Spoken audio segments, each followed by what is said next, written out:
On aura l'occasion de l'écouter dans le cadre de ce programme. Docteur Annick Magnéro, bon matin. Merci. Merci pour l'invitation et merci pour la radio, pour l'invitation ce jour. Merci.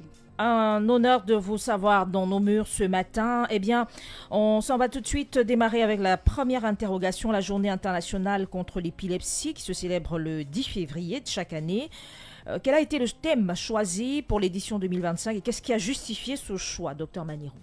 En fait, déjà, merci pour la radio, Balafon, pour l'invitation et également au top management de l'hôpital Kintini, sous la supervision du docteur Marie-Solange Dom, de l'équipe de coordination, de l'équipe de communication avec monsieur Sémé, pour nos collaborateurs aujourd'hui. Donc, la journée internationale de l'épilepsie se célèbre tous les deuxièmes mardis du mois de février. Et dans cette année, c'était le 10 février. Et le thème cette année a été choisi en continuité avec les thèmes des années précédentes, parlant de comment vivre l'épilepsie, ma vie, qu'est-ce que j'en fais, comment je vis avec. C'était ça le thème de cette année. Et qu'est-ce qui a justifié ce choix? En fait, on a remarqué que les patients épileptiques de plus en plus sont stigmatisés. Ça a toujours été le cas, mais il y en a qui ne connaissent pas la maladie, donc du coup ils les mettent à part, ils ne communiquent pas avec eux, on les stigmatise, on les sort des écoles, on les sort des emplois, on ne les intègre pas dans les métiers, certains types de métiers. Donc c'était ça un peu, c'est ça le but en fait, de parler, de promouvoir cette maladie, de parler de cette maladie, de la sortie de l'ombre pour que tout le monde connaisse cette maladie et qu'on n'ignore pas les patients vivant avec l'épilepsie.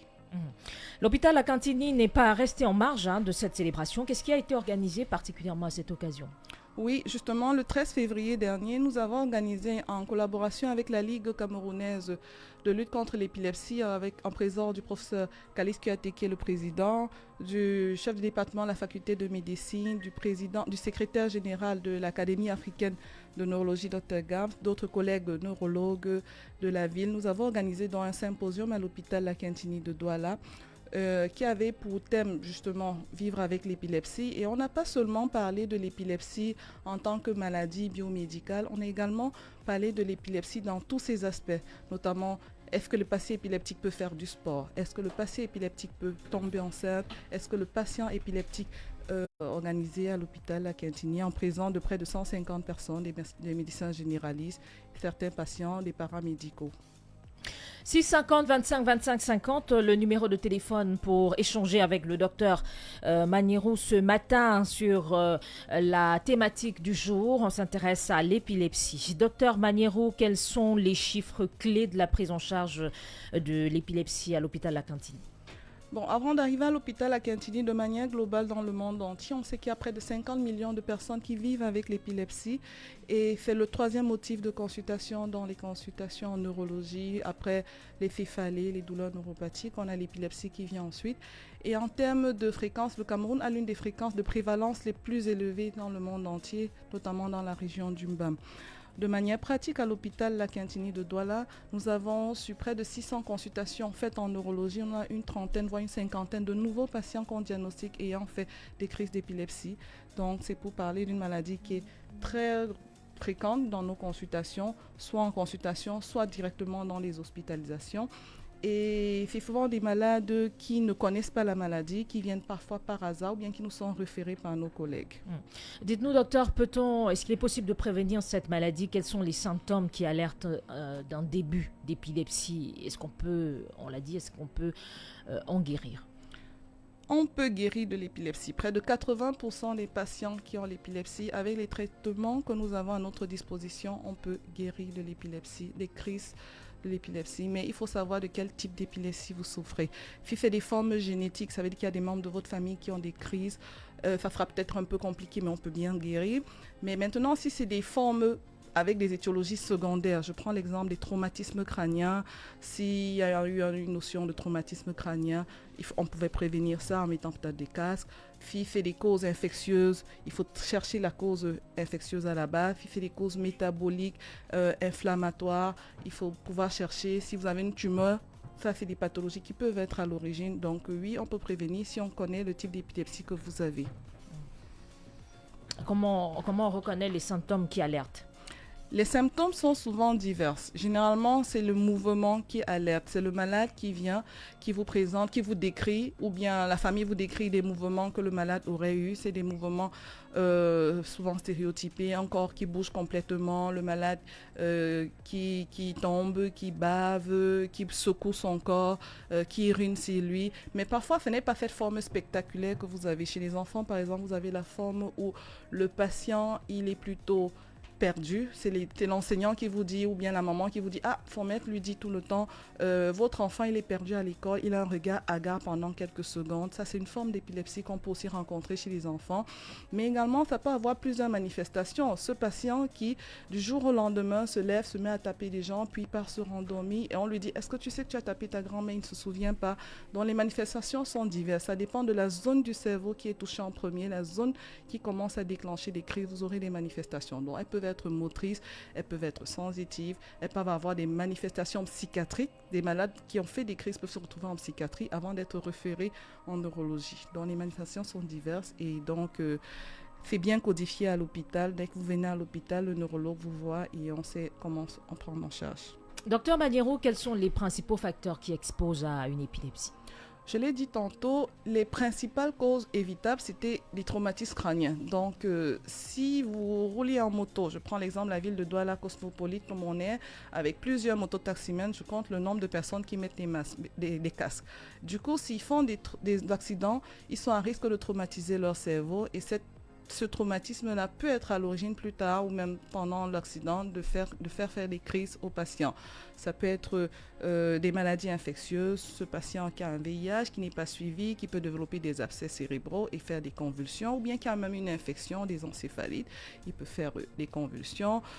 Cet enfant qui est né de mère, qui n'a pas bien suivi sa grossesse et qui au décours de sa grossesse, elle accouche d'un enfant, peut-être pas dans des hôpitaux, peut-être à la maison, on n'a pas de système de réanimation, l'enfant souffre dans son cerveau et du coup après, plus tard, il a une paralysie cérébrale et peut faire des crises d'épilepsie. Donc il y a plusieurs étiologies, que ce soit chez l'adulte et chez l'enfant. C'est une maladie qui peut toucher tout le monde et tout le monde peut, un jour de sa vie, peut faire une crise. Ce n'est vraiment pas une maladie faite pour les autres, tout le monde peut l'avoir, l'Africain, le Chinois, le Japonais.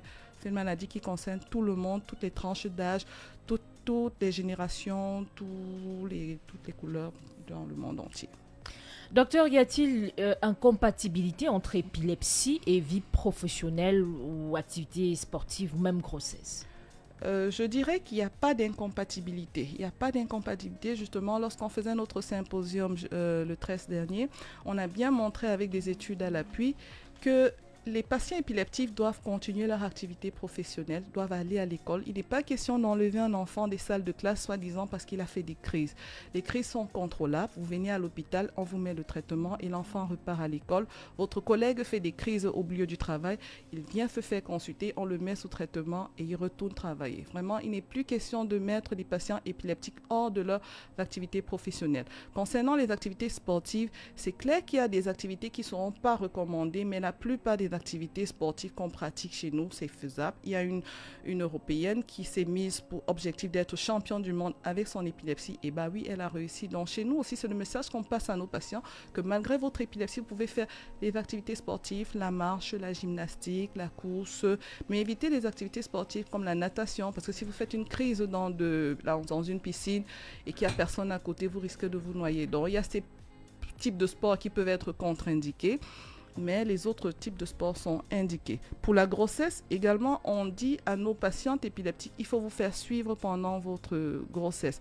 Avant qu'une patiente épileptique ne tombe enceinte, elle devrait voir son neurologue qui devrait adapter son traitement parce qu'il y a plusieurs traitements qui ne se donnent pas aux femmes. Plusieurs traitements pour traiter l'épilepsie qui ne se donnent pas aux femmes enceintes parce que ça peut malformer l'enfant. Donc, quand vous voulez tomber enceinte, vous voyez votre neurologue, on adapte votre traitement, on adapte les doses et on vous suit. Parfois, on vous met des traitements avant la conception pour justement empêcher la malformation cérébrale chez votre futur enfant. Surtout pour vous mettre en sécurité, vous et votre enfant. Parce que si vous faites des crises, si vous arrêtez le traitement, si vous n'êtes pas bien suivi, vous êtes à risque de faire des crises et ce sera un danger pour vous et pour votre bébé. Donc oui, il n'y a pas d'incompatibilité avec les activités de la vie professionnelle, sociale et même les grossesses. Docteur Magnéro, quel est le circuit de prise en charge d'un patient qui veut se faire consulter pour suspicion épileptique? Un malade qui vient parce qu'on suspecte qu'il a une crise d'épilepsie, à l'hôpital à Quintigny, nous avons deux chemins. Soit il vient directement en consultation externe pour voir le neurologue.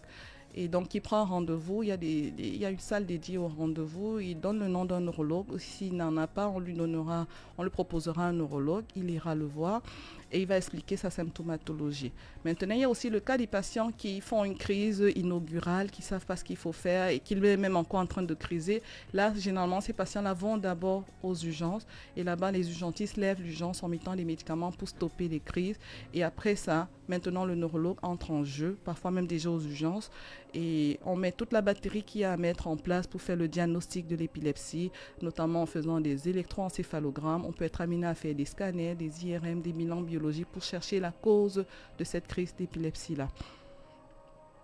Et qu'en est-il de celui qui a déjà été diagnostiqué de cette maladie? Celui qui a déjà été diagnostiqué, il suit son neurologue habituel, mais il faut savoir que c'est une maladie chronique. C'est une maladie où le malade est obligé de prendre un traitement au long cours. Il n'est pas question de prendre le traitement comme celui du paludisme où on prend 3-4 jours. Non, vous allez le prendre sur au moins 2 voire 3 ans de suivi tout le temps. C'est pour ça que vous devez voir votre neurologue tout le temps.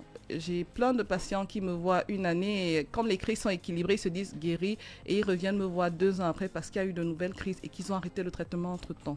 Et j'insiste toujours pour leur dire, n'arrêtez pas votre traitement. Il faut voir votre neurologue ou votre neuropédiatre ou votre spécialiste qui vous suit pour l'épilepsie à une fréquence plutôt régulière. Ça peut être tous les 3 mois, tous les 6 mois. Et qu'on contrôle avec les électroencéphalogrammes pour voir s'il y a toujours des crises et ainsi on pourra vous guérir de votre épilepsie. 650 25 25 50, numéro de téléphone pour échanger avec le docteur Magnéro. La thématique, vous l'avez compris, on s'intéresse à l'épilepsie ce matin. Docteur, comment se déroule l'accompagnement psychologique du patient épileptique quand on sait qu'il s'agit d'une maladie plutôt éprouvante? Effectivement, c'est une maladie très stigmatisante et les patients souvent victimes d'épilepsie, parfois ils ne viennent pas à l'hôpital en premier, ils vont chez les tradipraticiens et c'est souvent eux qui ont un gros pool de patients, on dira près de 30% des patients commencent chez le tradipraticien et c'est peut-être parce que les crises continuent qu'ils se retrouvent à l'hôpital.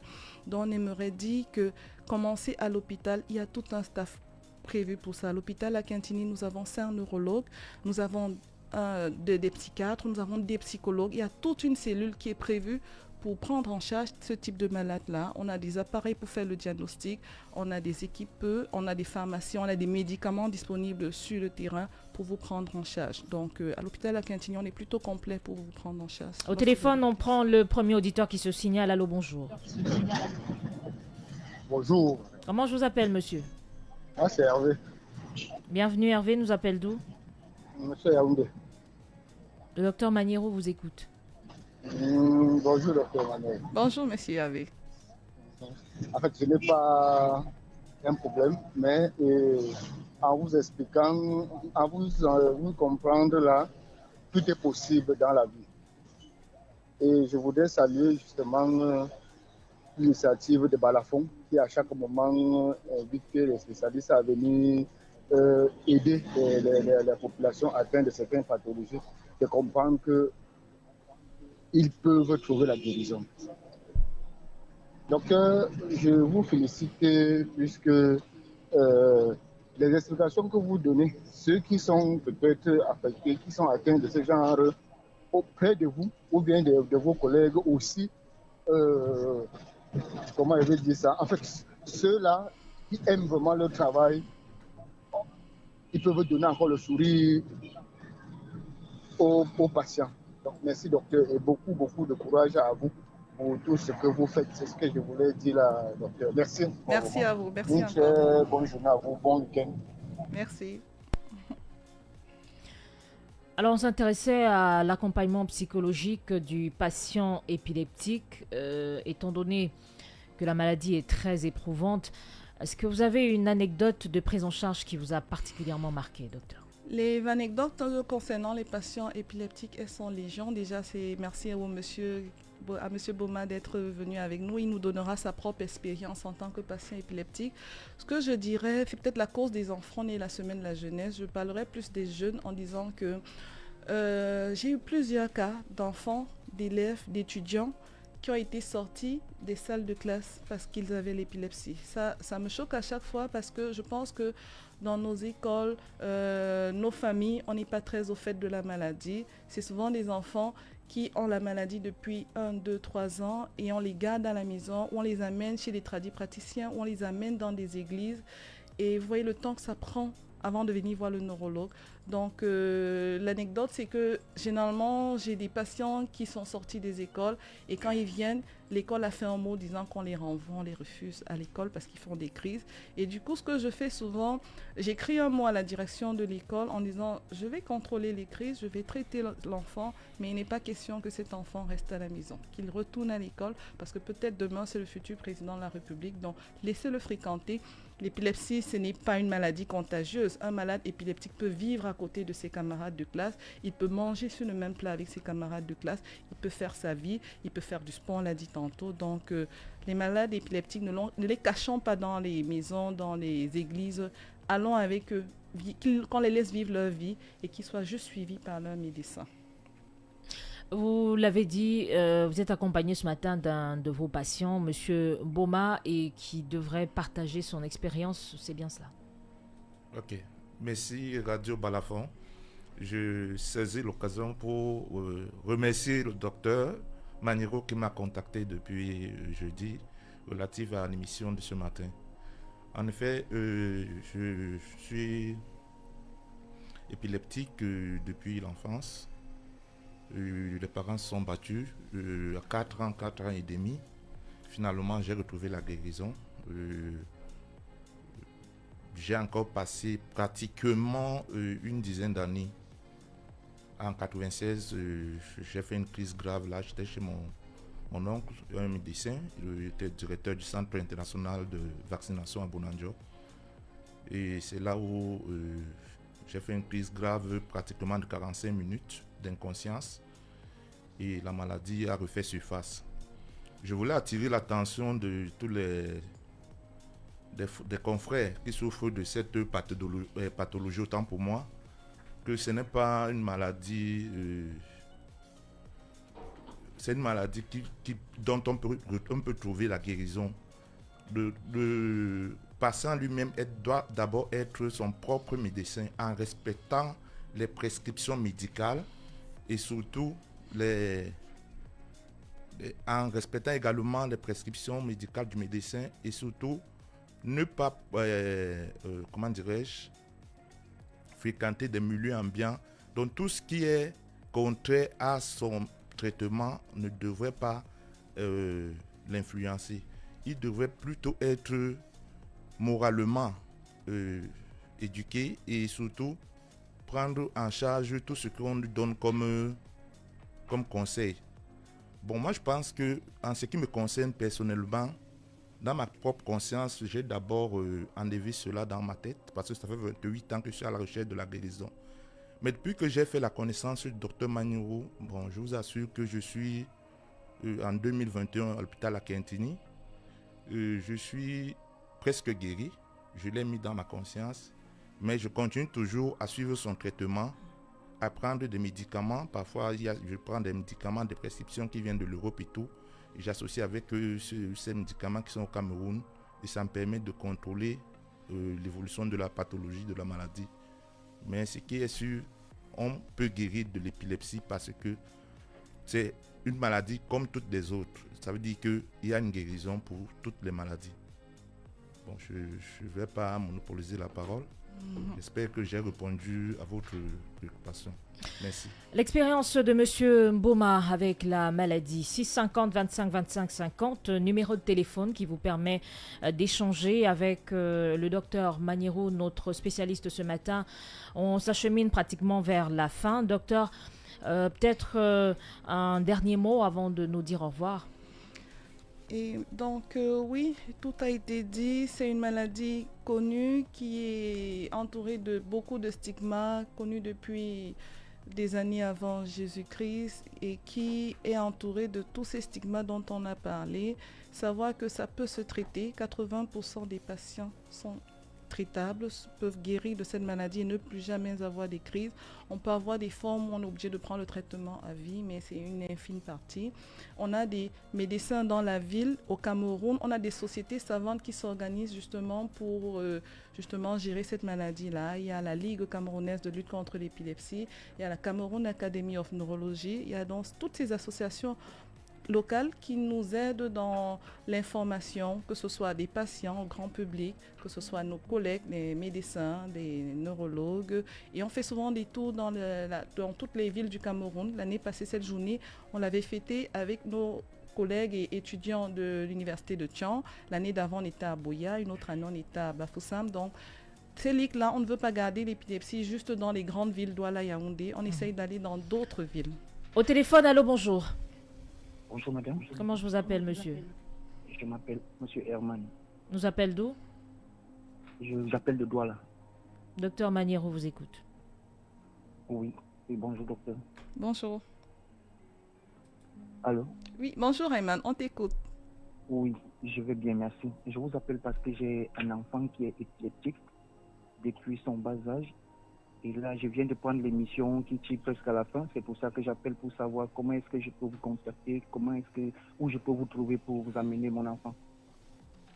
Merci monsieur. Comme je l'ai dit tantôt, vous venez à l'hôpital à Quintini, vous demandez à avoir une consultation avec un des neurologues. Oui, je disais ceci. Vous venez à l'hôpital à Quintini de Douala et nous sommes disponibles à vous recevoir à tout moment. Hôpital à Quintini de Douala. Oui. Vous demandez soit moi, soit un neurologue disponible et on vous verra, vous et votre enfant. Il faut vous rassurer, je vous entends très mal. Je disais, vous venez à l'hôpital à Quintini de Douala, vous prenez un rendez-vous pour me rencontrer ou bien un collègue neurologue et on prendra en charge votre enfant. Je prends un rendez-vous. Oui, il y a un service de consultation à l'hôpital à Quintini, s'il vous plaît. Il y a un service de consultation externe à l'hôpital à Quintini qui vous donnera un rendez-vous. Consultation externe. Des soins externes, ok. Ok, d'accord, merci madame. Merci et courage à vous. Ok, merci beaucoup. Et c'est sur ce que va se refermer cet autre numéro de La Cantinier avec vous, docteur Maniero. Radio Balafon vous remercie. Merci encore à la Radio Balafon, merci à la direction de l'hôpital à Quintini, merci à la cellule de communication de l'hôpital à Quintini, merci à M. Mboma d'être venu avec nous. Merci docteur, merci Radio Balafon. Point final à cet autre numéro de La Cantinier avec vous. Merci madame, monsieur d'avoir été des nôtres. Merci de rester connectés, les programmes se poursuivent. Agréable écoute à toutes et à tous et bon samedi. Merci. L'hôpital La Cantini de Douala. Toujours à votre écoute et encore plus proche de vous propose chaque semaine un programme d'éducation à la santé. Tous les samedis, un spécialiste répond à vos questions de santé. La Cantini avec vous sur Radio Balafon. Petite histoire, messieurs, dames, asseyez-vous.